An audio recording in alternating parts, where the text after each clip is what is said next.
शीर्षक है हक हलाल की कमाई। दिल्ली में नसीरुद्दीन महमूद मुसलमान एक बादशाह हुआ था। वह खजाने से अपने उपयोग के लिए एक पैसा भी नहीं लेता था। दरबार बंद करने के बाद वो कुरान शरीफ को अपने हाथों से लिखता था और उस कुरान शरीफ को अपने नौकर को देकर बाज़ार से जो भी उसकी उचित कीमत मिलती थी वहीं से वो गुजारा करता था। अपने बीवी बच्चों और उस नौकर की तनख्वाह उसी से निकालता था। हुआ ये कि उसका नौकर बांग्लादेश का रहने वाला था। वहाँ से उसकी एक चिट्ठी आई कि माँ की तबीयत खराब है, इसके बाद चले आओ बेटा। फिर कई चिट्ठियाँ आईं। तीसरी बार चूँकि कुरान शरीफ बिकी नहीं, पैसा हुए नहीं, तो नौकर से कहा बेटा रुक जाओ, अभी पैसा नहीं हुए। जब तीसरी बार चिट्ठी आई तो नौकर बोला हुजूर अब तो जाना उचित है और खबर ज़रूरी आई है घर से। तो उस समय बादशाह के पास 2 रुपए निकले।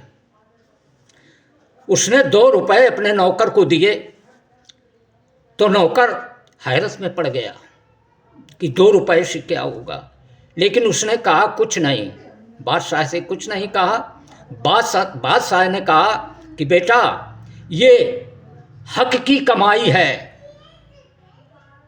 इसमें ईश्वर बरकत करेगा, आज्ञा दे दी कि जाओ खुशी से।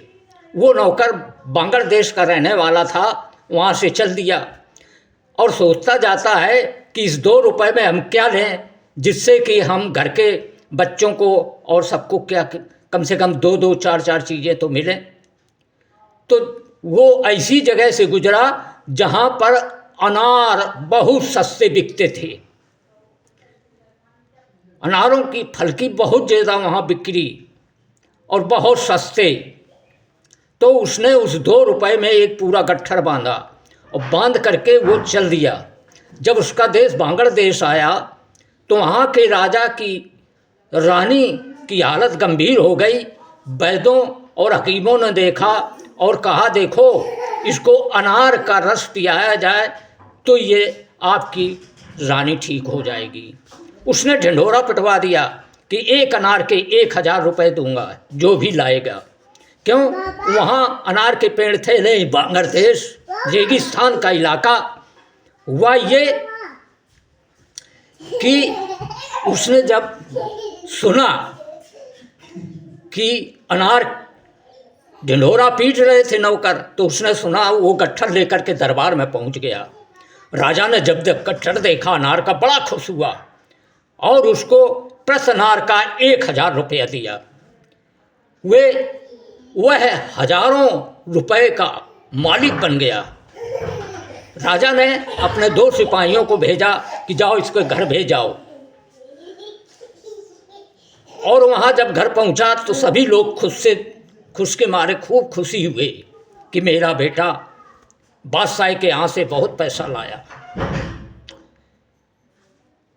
कहने का मतलब कि हक की कमाई में बरकत होती है।